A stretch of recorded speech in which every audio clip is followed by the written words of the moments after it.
So actually, I do have a on there as well.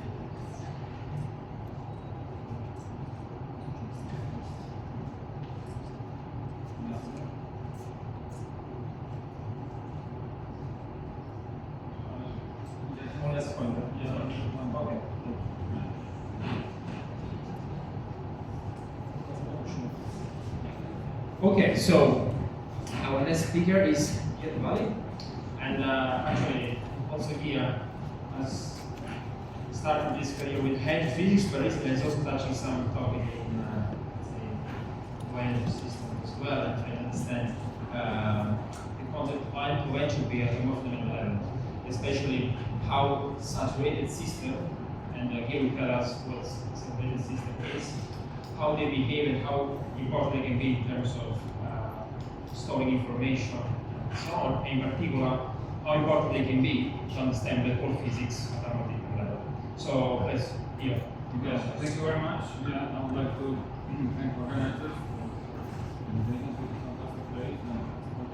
So yeah, I'm going to discuss certain understanding primarily black hole information storage and processing through a universal phenomenon of saturation. And these are my collaborators. Okay, so the initial goal was to understand black hole physics. I don't have a microphone, that's okay, right? It's marginal. It's marginal.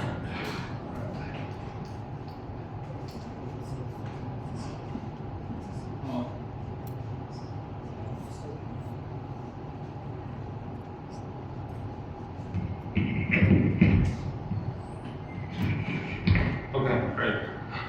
It's better. Okay, yeah, so the initial goal was to understand black hole information. And then it became so interesting, I forgot about black holes, and I came back. So black holes, okay, these are well known from the point of view of quantum information. They are the most compact information storers. And so they have a hidden label. And they have a corresponding microstate degeneracy, which you can quantify by microstate entropy. I would use entropy in this sense. So microstate entropy log from the number of states, all states pure, and so on. Okay. And the interesting thing about this entropy is that it scales like area in units of Planck scale, Newton's constant. Now the fact that it scales like area, this gave rise to different ideas, in particular holography, initially suggested by Top. So because it creates the impression that the information is stored on the surface, in sort of qubits in the pixels on the surface. So in black hole physics, the situation is very interesting. There are several things that are certain features. I mean, the black hole physics is pretty well understood in semi-classical limit. And in that limit, we can prove certain theorems, certain features. And so there are certain features which are very interesting and look strange, although everybody agrees, community agrees on those features. But it's unclear what is the underlying microscopic theory. Okay, so here are some of the mysteries. If I have time, also talk about others. So first is this area law of entropy, then semi-classically black holes have information horizon, then they decay, they evaporate, but with temperature given by the inverse size, and then there is this time scale, the latest it's a macroscopic time that it requires to wait before you start reading out the information. Okay. So this is a bit strange because if you think about other sources of other devices that store information, if you start destroying them, you start reading information almost immediately. Okay. Now, so the way I approach this thing is because when you have a phenomenon of nature and you don't understand it, okay, so there are at least two ways to approach this phenomena. So one way is to come up, let's say water, right? Bottle of water, water evaporates, we don't know what is the substance, we don't understand. And so one way is to come up with a microscopic theory. Okay, so you invent a theory, you say water is made out of molecules, they interact, collide, and deplete. The alternative is to go and check if there are other systems of nature which behave in a similar way. And then if they are, then you understand that waterness is not the reason. And there is much more fundamental and universal phenomena behind this. And so many liquids, they behave, all the liquids, they behave in the same way. And so this was my approach to black holes. So basically the question I asked was, are black holes special? And by the way, it's surprising because this question would have been asked like 50 years ago. It wasn't, perhaps because we thought that the answer was obvious. Because, for example, if someone gives you an apple and a black hole of the same size, or the same mass, I mean, it looks obvious that the black hole is very special. But this is also a meaningless comparison, because to compare things, you have to bring them to the same universality class. And so the question is, what's the universality class for black holes?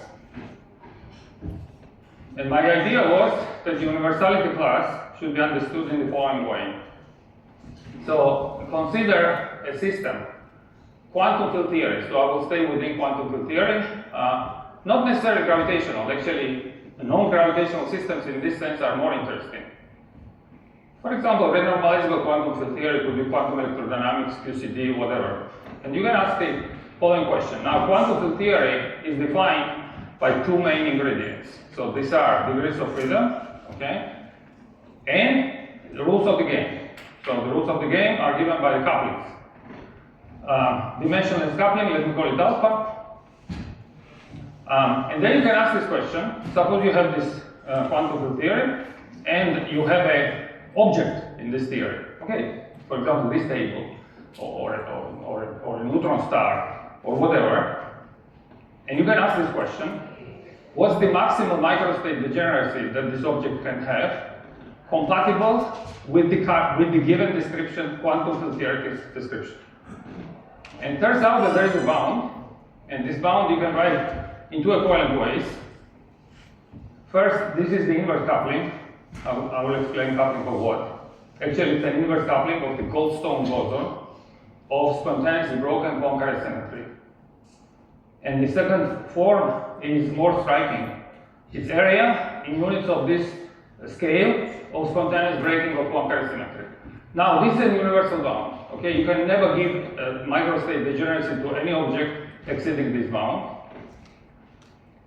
Now, the scale of Poincare breaking is well defined. Everything that exists in nature, any state, breaks Poincare symmetry, and there is always an associated scale which is uniquely defined.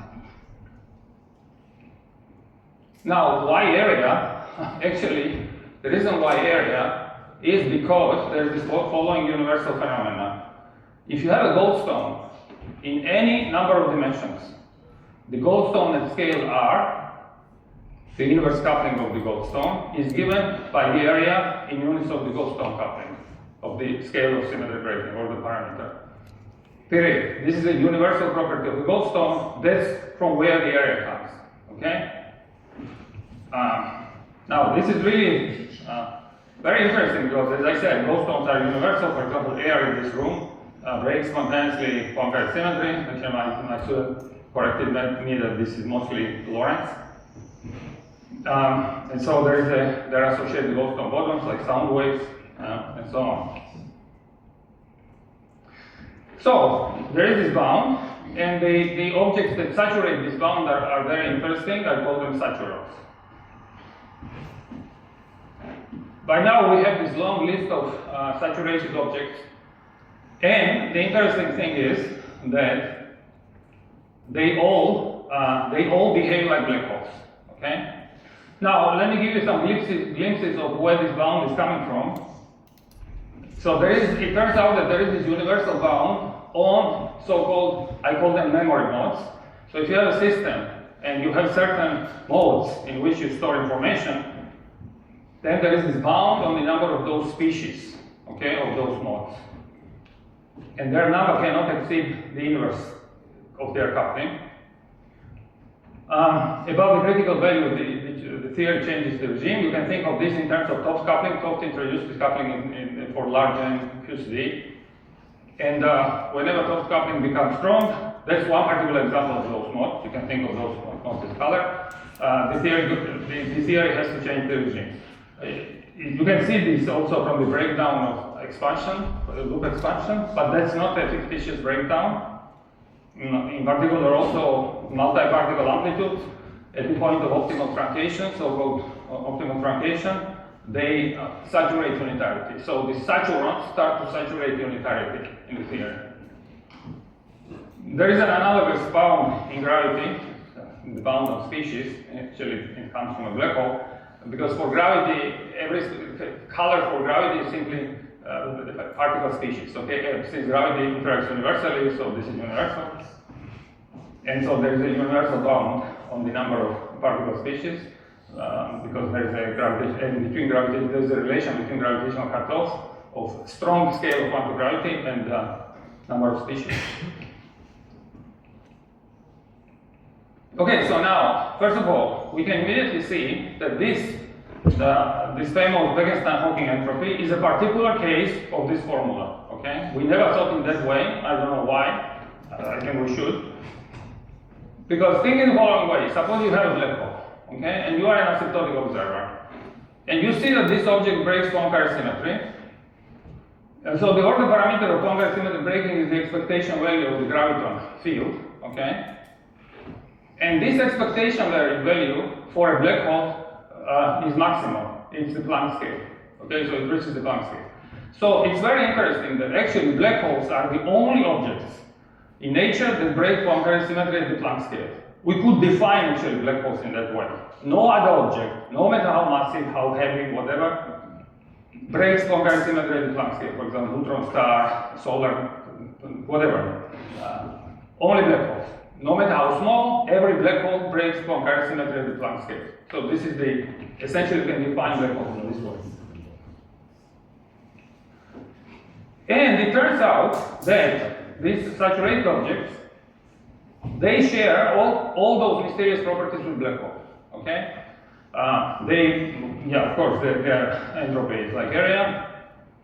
They exhibit semi-classical horizon. When they are unstable, they decay by approximately thermal spectrum with inverse size.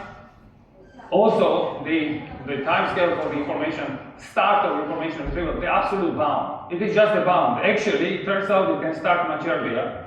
Okay? Is similar to so-called Veggie start. So basically, you just use the scale f instead of Planck scale. For black holes, it's Planck scale, but for other objects, it's f, whatever it is. Okay, so let me give you an example of a model with saturon. So I want to, in order to make this dramatic, I want to distance from gravity as far as possible. Okay. So take a renormalizable SUN theory. Okay, with a joint representation. For example, also representation is not so important. So in this theory, so there is a coupling alpha and scale f. Now this theory has a bunch of degenerate vacua. Okay, let me single two of those. So one is the vacuum with unbroken symmetry, and the other one is the vacuum which contains the broken symmetry. Okay. So in this vacuum you have a bunch of Goldstone bosons of order n. All right. So now, unitarity, as I said, requires that Toft coupling is less than 1 or equal to 1.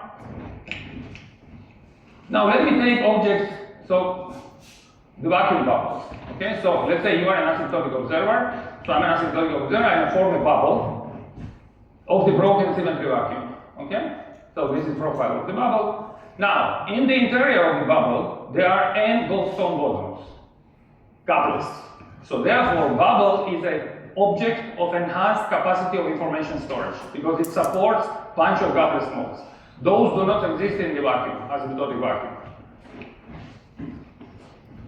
Okay, so let's see. Now, obviously you can understand this, that bubble can store enormous information because you can also store information in the orientation of the ortho parameter. So naively, this creates impression that you can store infinite amount of information. Of course, that's not true because we have to quantize the theory. And once you quantize the theory, you can calculate number of microstates, and you get this expression for the entropy. And the fantastic thing is that when this entropy saturates the bound, the bubble becomes identical in all those properties with a black hole. So the entropy scales like area, and F is the scale of the Poincare-Goldstone. Actually, all the scales become the same. The saturation is a fantastic point where all the scales become the same. Scale of Poincare breaking becomes the same as scale of SUM breaking, and so on. Okay? And all the properties are very similar. Okay? They evaporate like thermally, then there is Page's time, and so on. So, for example, information horizon. If you take the same limit as you are taking for a black hole, the semi-classical limit you take for this bubble, yes, you see that there is the information horizon, which is understandable because information is stored in the Goldstone excitation. And so the Goldstone excitations exist in the interior, outside their gapless, they're gapped. And in the semi-classical limit, the barrier becomes infinite, very similar to a black hole. There is no leakage of information.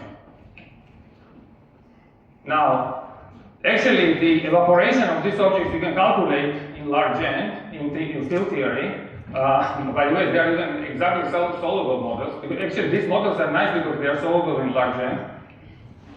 But they are also exactly solvable models. We discussed it with Ottari Saakashvili, this famous cross-Dirichlet model that is a cousin, one-dimensional cousin, 1 plus one-dimensional cousin of QCD. It's asymptotically free, has dimensional transportation, so very, very nice model, and they can compute it. There is no questions. So there are computational facts, they can compare them with black holes. Identical. Okay, now, why is this great? At least in two ways. Because first, this is about understanding. Now we understand that all the saturated systems, they share all these mysterious properties with black holes.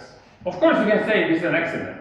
I don't think so, but yeah, you can, of course, you can say this is an absolute accident, still black holes are mysterious, and so on. Another thing is that by studying those saturated systems, we can discover new phenomena that we overlooked in black holes. And one of these phenomena is what I call memory burden effect. This is a universal phenomena for all the systems that have enhanced capacity of information storage. Okay? Now, I wrote series of papers, so of course I'm going to simply summarize, trying to define properly this class of theories. What does it mean to have an object of enhanced capacity of information storage? Okay, and so on. Now, all these systems, they have two main ingredients. Okay? One is the modes that store information, I call them memory modes, and there are modes that create an environment for memory modes to become gapless. These are two necessary ingredients for arbitrary system of enhanced information storage. Now, you have an object that stores information efficiently. All right? This means, by default, that it created an environment in which certain modes are gapless. You don't have those modes outside, otherwise the object would not be enhancing information storage. Okay, so now you have the following thing. The information storage capacity is one thing. It measures how much information this object can store, and another thing is the information load. Okay, you may use it or you may not use it, like this computer, right? I may store information or not. When the information is stored in these memory modes, those memory modes are excited. This means that there is an excitation pattern. And now, if I try to destroy the system, obviously they should resist, because they don't exist outside these modes. So you can understand this in a very transparent way. So the memory modes here are denoted by flies. So suppose you have a room in which you have cheap, energetically cheap memory modes, flies. And they don't exist outside of the room. Outside of the room, you only have elephants. Now, you can store information in flies or in elephants. Of course, flies are much cheaper. Now, once you store information pattern in flies, if you try to destroy the room, you have to rewrite this information into elephants. But this creates a huge energy barrier. So it's obvious that flies have to resist. And somehow they have to tend to stabilize the system. This is the essence of the memory burden effect. Now you can understand in terms of effective Hamiltonian, and my claim is that every system that stores information in this way, this Hamiltonian captures the essence. Okay? Now the concrete parameters may differ, but the essence is this. So you have memory modes. Memory modes store information in the excitation patterns, and now if system would be free, this pattern would cost enormous energy. This energy. However, system has this property of master modes, this N of phi. And so what happens is that the master mode, in a special point, provides an environment in which the memory modes become gapless. We call this assisted gaplessness. So you can see from here, these are memory modes, and the critical occupation number of the master mode makes them gapless, because this collapses to 0. And so the memory pattern becomes cheap. So now, this is the essence. Now, of course, if you try to move system away from this point, if you try to destroy master modes, if you try to delete them, deplete them, the system has to resist. It will resist. You can see explicitly in this Hamiltonian. Actually, you can solve this Hamiltonian, you can see it explicitly.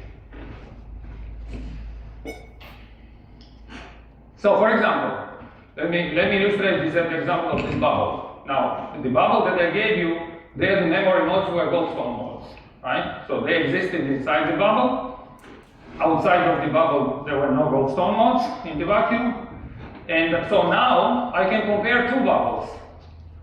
They both have the same capacity of information storage. But in one bubble, I'm not going to use this capacity, and in the other one, I'm going to use this capacity. I'm going to excite memory modes, okay? And of course, the bubble in which memory modes are excited gets stabilized by precisely this memory burden effect. This is a very general phenomenon. Now, the memory burden effect can have even classical limit, okay, but it's universal. Okay, for example, it's the same thing. And now here, there is an interesting numerical simulation. Why this is interesting? Because this shows precisely the same behavior as black holes. Because here, we have green color. Green color is energy. So you see that this bubble, which is far away from the memory point, from the memory burden point, initially decays, emits energy. Emits energy, but no information. Information is red, this information profile. And blue is the profile of the bubble. So it's really interesting that the energy goes out, information, no. And eventually the bubble gets stabilized by this information.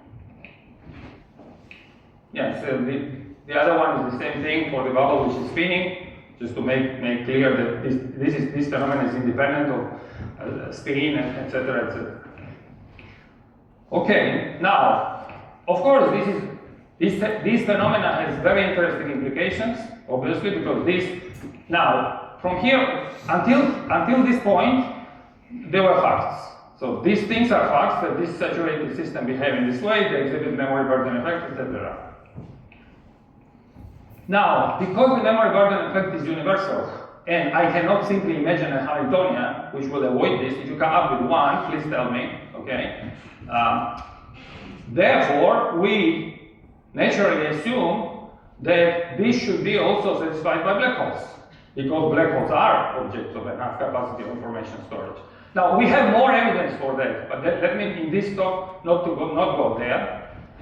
So then, what are the consequences? The consequences are that when black hole starts to operate, after some time, the memory burden sets in, and after that, what happens?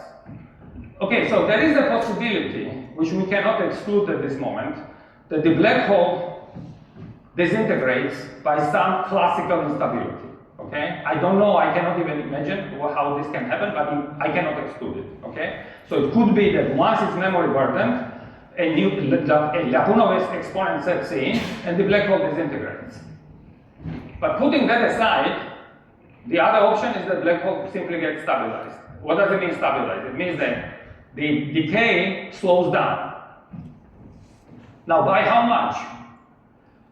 The expression that you can derive based on analyticity properties is this, where n is 1 or higher.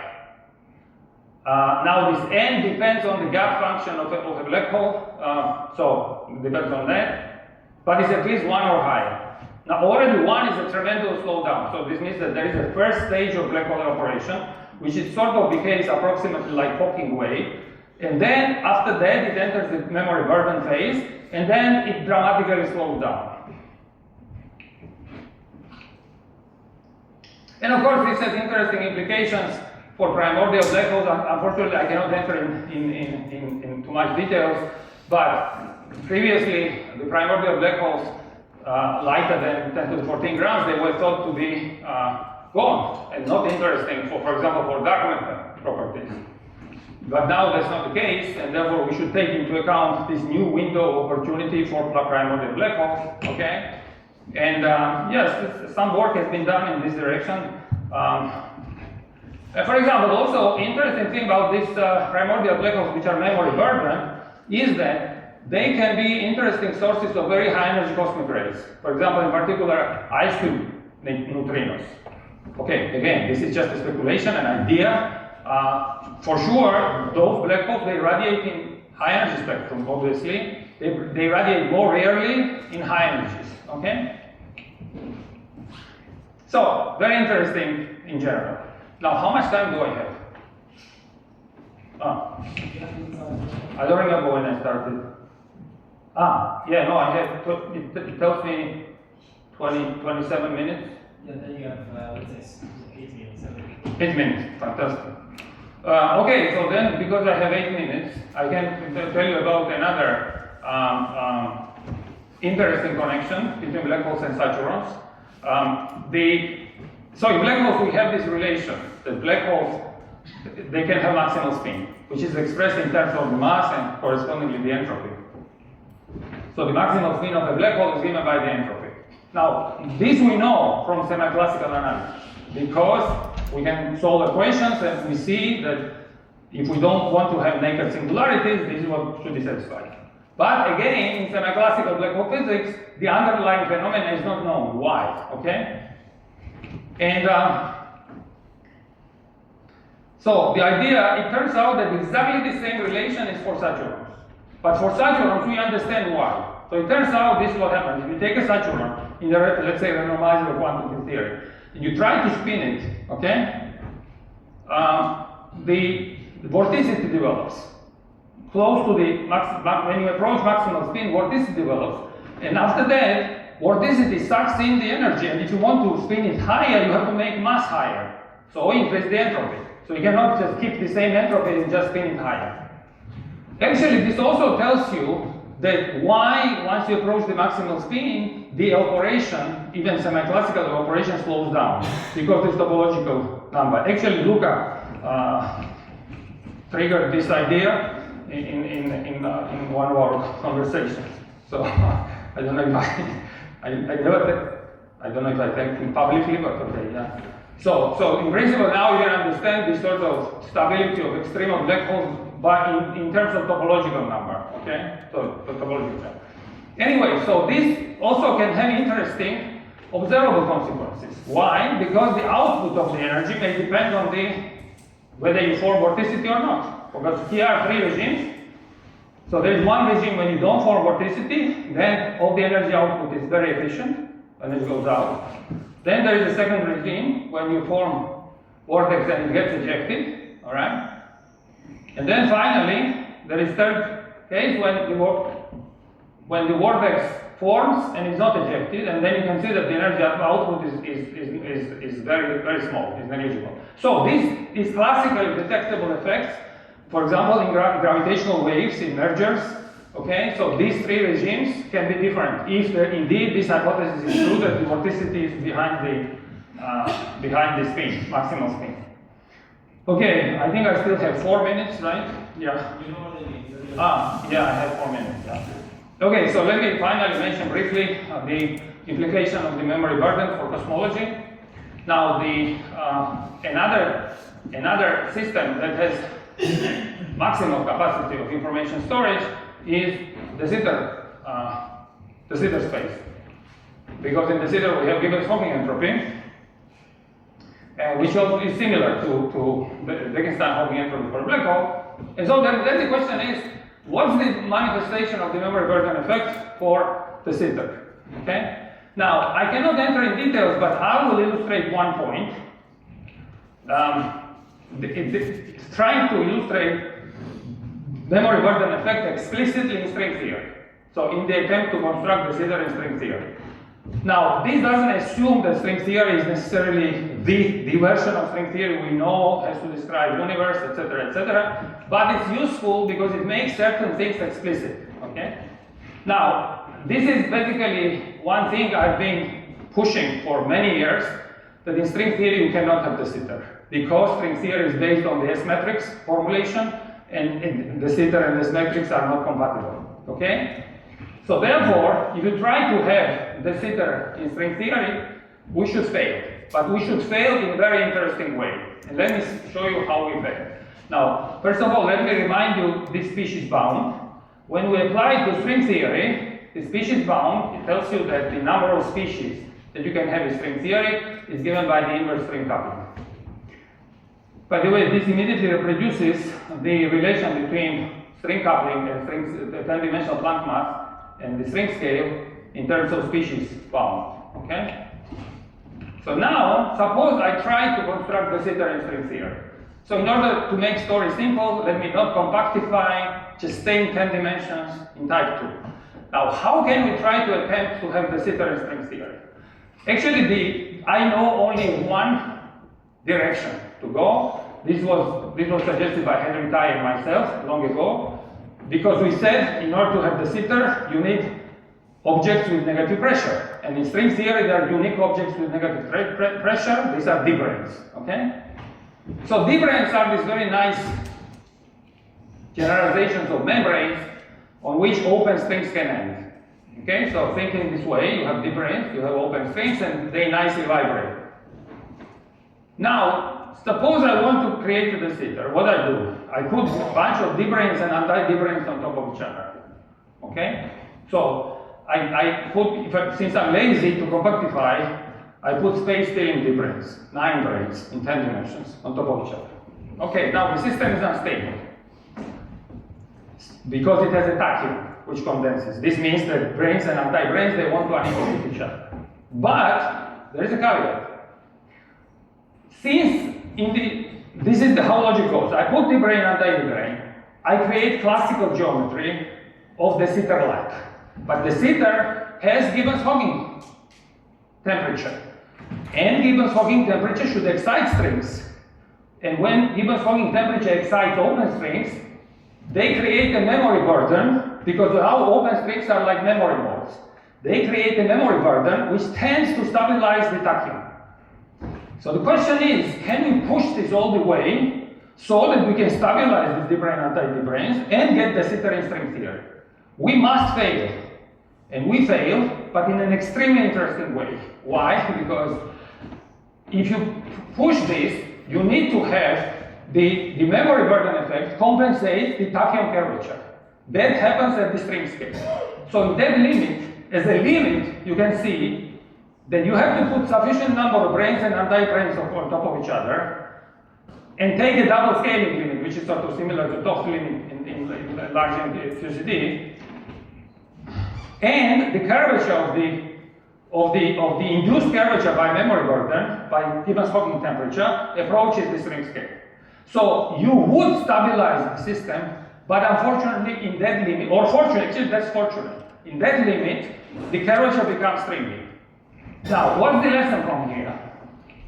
The lesson from here is that string theory, on one hand, allows us to derive Gibbons-Hawking entropy. By the way, I'm not aware of any other string derivation of Gibbons-Hawking entropy, okay? But as a limit, and it simultaneously tells us that the zeta cannot exist in string theory because the geometric description breaks down, okay? So, of course, there are a bunch of interesting open questions. Can we generalize this description cosmology behind geometric description? Yeah, fantastic, and so on. Okay, I have to finish. I said German. Okay, here are the conclusions. The main message is that what we are learning is that black hole information properties are not specific to gravity. That's for sure. Because we have infinite number of examples. Actually, it's a universal property of saturated systems, and therefore we can use saturated systems as laboratory for understanding new features of black holes, new universal features, and for instance, one is memory burden effect, which has some very interesting implications for black holes, the jitter, and so on. I finish here.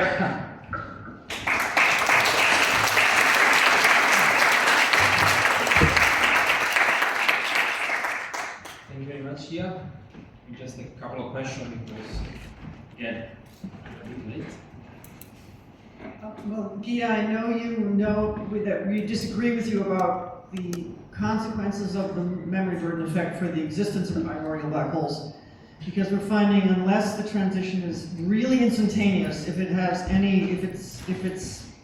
a little bit more smooth, then Big Bang nucleosynthesis again rules out primordial black holes in the usual way. So, but I don't. No, but I don't think you are finding it because you didn't give any formulas, and so in order to contradict me, you have to write your own formulas, which would contradict to my formulas.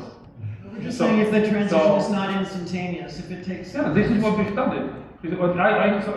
Yeah, unfortunately, I didn't have time to enter the phenomenology stories. Yeah, indeed, Kate and collaborators, there were two papers almost simultaneous. I read your conclusions. I have no idea from where you are drawing those because you don't give explicit calculations. We gave explicit calculations, and we have explicit formulas. Unless you tell me that these formulas are not applicable, which you cannot because they are correct. We never make mistakes in calculations, never, ever. Okay. So then this would be interesting to discuss. So also when you say instantaneous, that's per se, as you say instantaneous. What does it mean instantaneous? There is always a time of transition which is given by precisely this critical exponent, and we clarified everything in this paper. So I'll be happy to take any corrections. We are completely open to those, but I'm not seeing any convincing or any even complaint against them. So thanks, Professor. It's very interesting and nice talk. So I have two questions. Yes, whatever. So what's the typical scale of the bubble? Is it the same as the Schwarzschild radius? Yeah, the role of the Schwarzschild granules, as I said, is exactly the same relation as I said for the bubble. Blah blah blah. Where was this bubble? Here. Okay? Yes. So the role of the Schwarzschild granules is played by this the M inverse M, which is the gap of the mode in the vacuum. So this is so you can express everything either through M or everything through alpha or everything through F. So yeah. So there are two parameters in the theory, alpha and F, and at the saturation point, the rest becomes determined. So that's the nice thing about saturation. It's like a critical point where everything is determined by one parameter, N, basically. Okay. Yes. So how about the perspective from the encoding observer? Yeah, when you define infalling observer, we have to translate everything here, right? So as I said, there is a one-to-one correspondence. But we have to translate everything. We have a dictionary. We have to translate everything in terms of those degrees of freedom that in gravity would store information. Now in gravity, because gravity is universally interacting, any observer is an infalling observer. Here, an infalling observer would be the observer that is made out of quantum numbers with which the goldstone modes interact. Those observers see exactly the same as in the black hole. It's a very similar behavior in semi-classical limit, of course. Yeah. Okay, so let's thank Gia again.